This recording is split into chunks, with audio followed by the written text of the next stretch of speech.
Hello students, IIT brain में आपका स्वागत। आज हम फिजिक्स में एसएस क्रोटो के प्रॉब्लम 1.68 पर डिस्कस करेंगे। एक बार आप पहले क्वेश्चन सुने। Two coupled wheels, light wheels of radius are fixed to a thin heavy axle. ये कहा गया है कि जिस कपल्ड व्हील की बात चल रही है वो व्हील लाइट है और सारा मास उनके एक्सिल में कंसंट्रेटेड है। सो आप इस प्रॉब्लम को करते समय इस बात पर ध्यान दें कि इसे एक पार्टिकल प्रॉब्लम की तरह यूज किया जा रहा है। इस बात पर हमेशा ध्यान दें, कई प्रॉब्लम्स में एक रिजिड बॉडी दी जाती है लेकिन उसके सारे मास को उसके सेंटर पे फोकस्ड बताया जाता है। इसका अर्थ यह है कि ऐसी सभी प्रॉब्लम्स में रोटेशनल काइनेटिक एनर्जी का इन्वॉल्वमेंट हमें नहीं रखना है। सो इस प्रॉब्लम में भी व्हील के सारे मास को उसके एक्सिल पे कंसंट्रेटेड बता के उसे एक पार्टिकल की तरह ट्रीट कराने की कोशिश कराई गई है। अब ध्यान दें, सुने एक बार क्वेश्चन क्या है। Two coupled wheels roll without slipping at a velocity v perpendicular to the boundary over a rough horizontal plane changing into an inclined plane of slope alpha as shown below. चित्र दिखाऊंगा आपको मैं। The maximum value of v at which the coupled wheel roll from the horizontal to the inclined plane without being separated from the surface is, यानी बिना surface से separate हुए इस coupled wheel system को, जिसका सारा मास उसके एक्सिल में कंसंट्रेटेड है, को हमें एक अल्फा डिग्री इंक्लाइंड प्लेन पे चेंज करना है और ये हमें बिना कांटेक्ट को लूज किए करना है। यानी इस पूरी प्रक्रिया में इस व्हील सिस्टम को इस सरफेस से डिटैच नहीं होना है। सो हमें बताना है कि किस मैक्सिमम वेलोसिटी से हम इस व्हील सिस्टम को चलाएं ताकि ये प्रोसेस इस तरह से हो सके जैसा बताया गया है। तो ध्यान दें, कुछ इस तरह का डायग्राम गिवन है, पहले आप इसे समझें।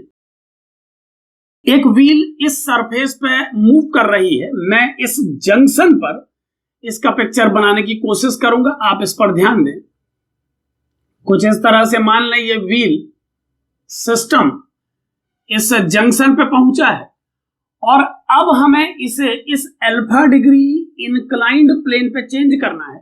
सो जब ये कंप्लीटली इस इंक्लाइंड सरफेस के ओरिएंटेशन के अलोंग शिफ्ट हो जाएगा तो इसका पिक्चर में इसी पॉइंट को कॉर्नर लेके एक बार बना रहा हूं। आप ध्यान दें, कुछ इस तरह से मैं इसे बना पाऊंगा।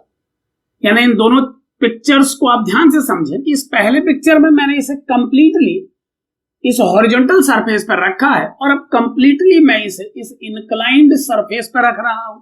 यानी ये एंगल भी 90 डिग्री है और ये एंगल भी 90 डिग्री है। हमें बताना है कि किस मैक्सिमम वेलोसिटी से इस व्हील सिस्टम को चलाया जाए ताकि इस प्रोसेस में ये डिटैच ना हो सरफेस से। एक बात पर ध्यान दें कि मैंने इस व्हील के मोशन में जो इंटरमीडिएट पॉइंट्स आएंगे, इंटरमीडिएट से मेरा अर्थ यह है कि जब ये व्हील इस कंडीशन से इस कंडीशन तक पहुंचेगी तो इस दौरान इसके इन दोनों पोजीशंस के इन बिटवीन भी बहुत सारी पोजीशंस होंगी।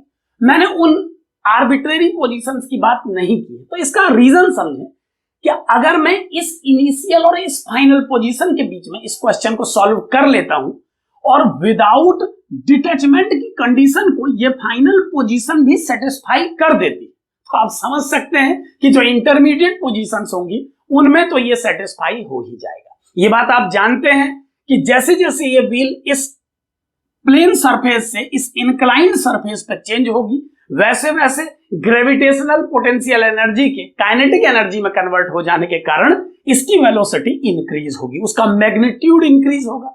और अगर मैग्नीट्यूड इंक्रीज होता रहेगा तो क्लियरली इस कंडीशन में जो वेलोसिटी होगी सबसे ज्यादा होगी।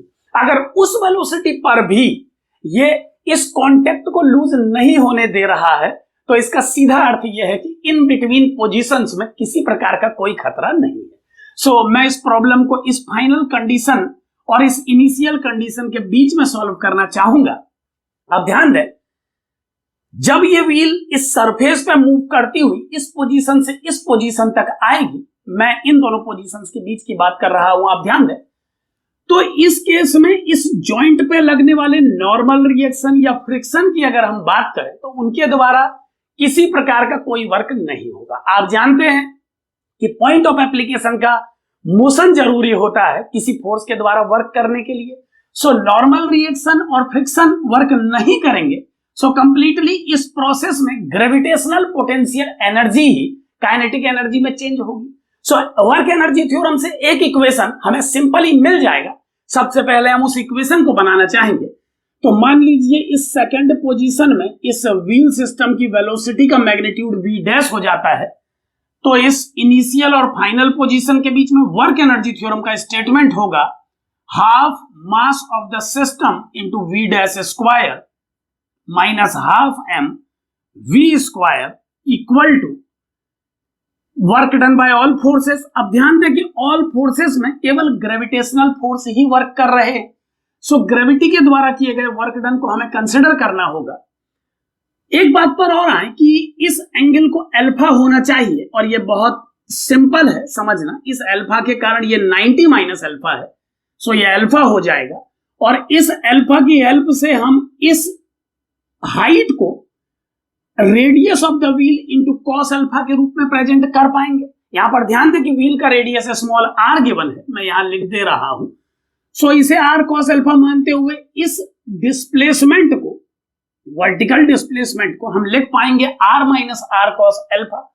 सो इस पोजीशन से इस पोजीशन में आने तक ग्रेविटी के वर्क डन को, जिसे मैं negative change in potential energy कह सकता हूं, लिखूंगा और इसमें वैल्यूज अप्लाई करूंगा। तो क्या बनेगा ध्यान दें, फाइनल पोटेंशियल एनर्जी इस पोजीशन के लिए लिखी जाएगी minus mg r minus r cos alpha.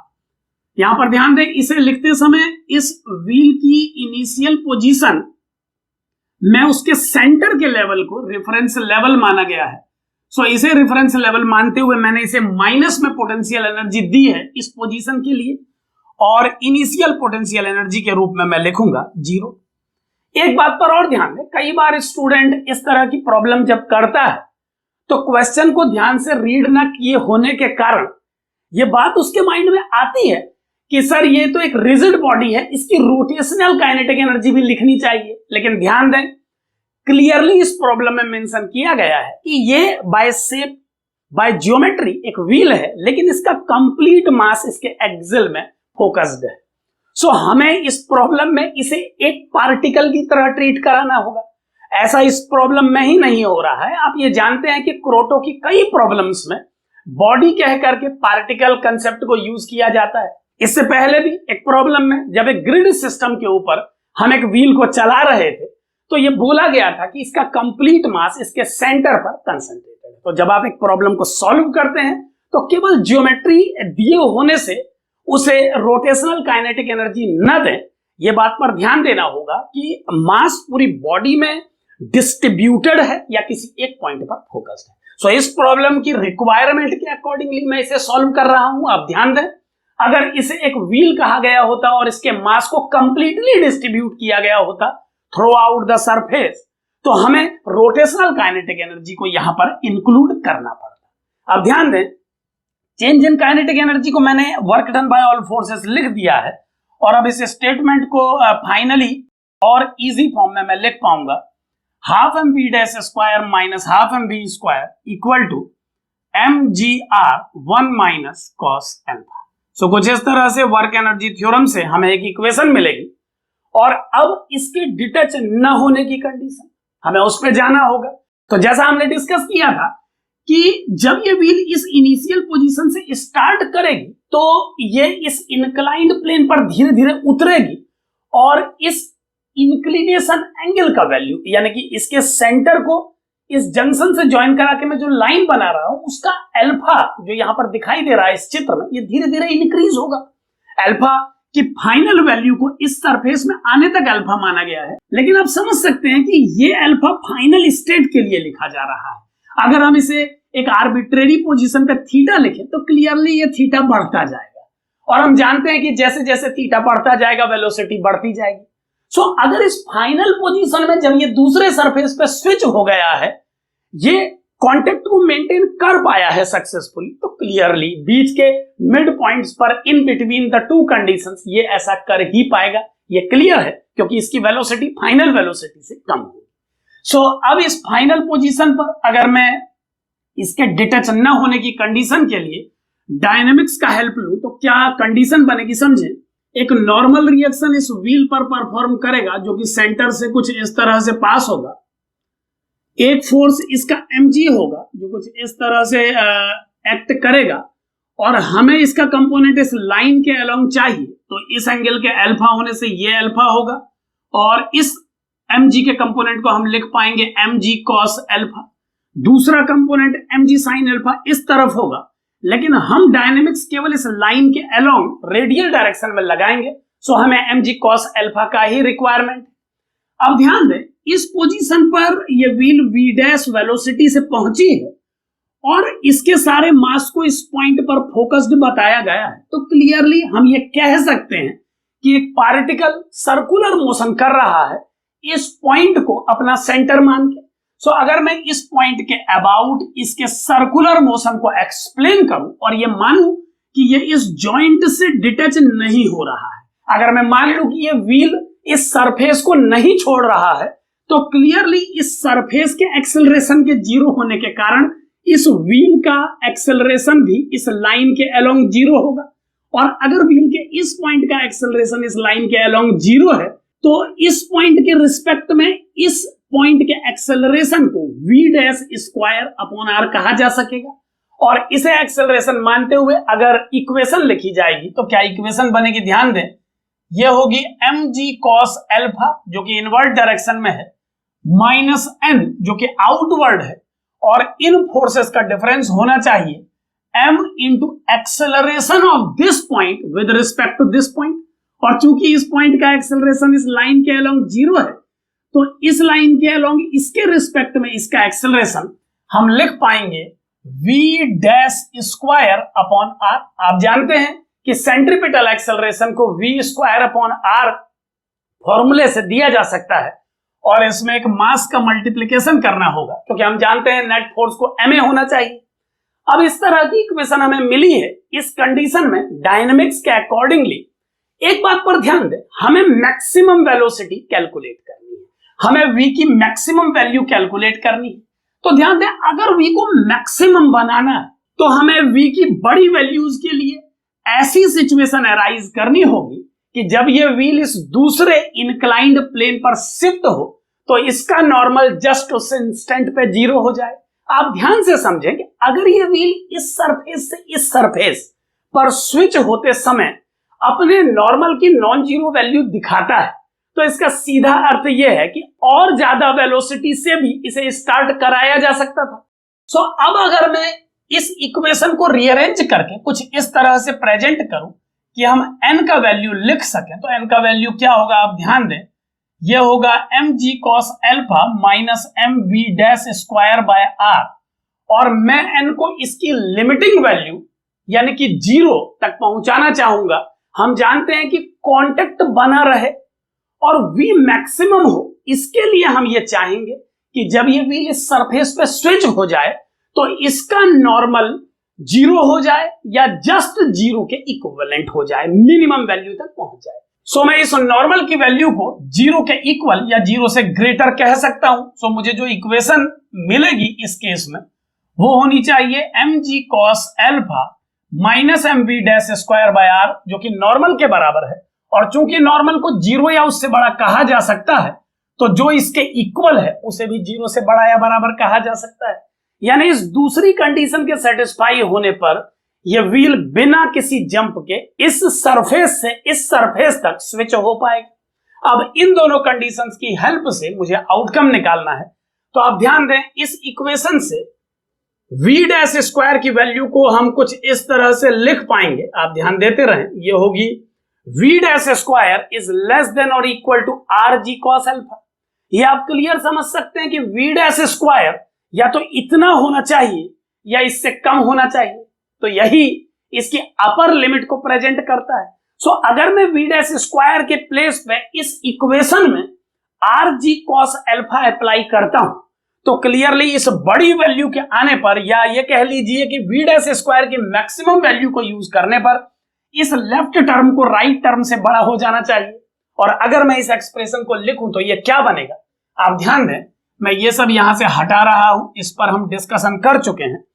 सो क्या इक्वेशन मुझे मिलेगी, आप ध्यान दें, ये हो गया half M into V dash square, जिसे मैं लिख रहा हूं आर जी कॉस एल्फा, जो कि वी डैश स्क्वायर की ग्रेटेस्ट वैल्यू है, minus half M V square is greater than M ji are 1 minus cos alpha. आप जानते हैं कि इसके प्लेस पर अगर इससे बड़ी वैल्यू लाई जाएगी तो लेफ्ट टर्म राइट टर्म से ज्यादा हो जाएगा। और अब सॉल्व करने पर हमें जो एक्सप्रेशन मिलेगा उसे आप ध्यान से देखें।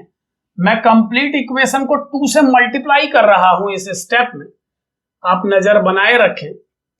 कुछ इस तरह का एक्सप्रेशन हमें मिलेगा और वी स्क्वायर को राइट में और इस टर्म को लेफ्ट में शिफ्ट करने पर ये फाइनली बनेगा R G cos alpha minus 2gr1 minus cos alpha is greater than we square. और इसे सॉल्व करने पर, थोड़ा और सिंप्लीफाई करने पर, हम लिख पाएंगे g r cos alpha minus 2 plus 2 cos alpha. और फाइनली जो एक्सप्रेशन हमें मिलेगा हम उसे लिख पाएंगे g are 3 cos alpha minus 2 is greater than we square. So v की वैल्यू को हम root ji are 3 cos alpha minus 2 से कम या उसके बराबर रखना चाहेंगे। सो कुछ इस तरह का आउटकम हमारा आया है और इस प्रॉब्लम का सही जवाब है root ji are 3 cos alpha minus 2। यानी इस वेलोसिटी को मेंटेन करना पड़ेगा ताकि हम इस व्हील को इस सरफेस से इस सरफेस तक स्विच करा सके। एक बात पर ध्यान दें कि v का वैल्यू इससे कम या इसके बराबर आया है तो आप इसे v की अपर लिमिट मान सकते हैं। इससे ज्यादा वेलोसिटी से अगर आप स्टार्ट करेंगे तो ये इस दूसरे सरफेस पर आने से पहले ही अपने नॉर्मल को जीरो कर लेगा और किसी पर्टिकुलर एंगल के लिए जो कि अल्फा से कम होगा ये सरफेस से डिटैच हो जाएगा। सो इस वेलोसिटी से ज्यादा तेज आप इस व्हील को स्टार्ट नहीं कर पाएंगे। एक बात पर और ध्यान दें, क्योंकि ये कॉस फंक्शन है और ये कंप्लीट एक्सप्रेशन स्क्वायर रूट के अंदर है तो अल्फा की वैल्यूज पर भी एक रेस्ट्रिक्शन लगाया जा सकता है। सो अपनी नेक्स्ट क्लिप में अल्फा की वैल्यू से एसोसिएटेड एक प्रॉब्लम पर हम एक बार फिर से डिस्कस करेंगे, इस व्हील के सक्सेसफुली मूव कर पाने के लिए बिना डिटैच हुए। तो नेक्स्ट क्लिप में हम अल्फा को लेकर के इसी क्वेश्चन का एक पार्ट और डेवलप करेंगे। फिलहाल आप ये मान लें कि अल्फा की वैल्यू इस तरह ही मेंटेन की जा रही है ताकि ये ब्रैकेट के अंदर का टर्म v से ग्रेटर बना रहे। यहां पर मैं लिख दे रहा हूं कि इस प्रॉब्लम पर्टिकुलर में 3 cos अल्फा को 2 से बड़ा या उसके बराबर होना चाहिए। 3 cos अल्फा को 2 से ग्रेटर रख के ही इस वेलोसिटी को मीनिंगफुल बनाया जा सकता है। सो इस तरह से आप इस प्रॉब्लम को सॉल्व कर सकते हैं। Thank you.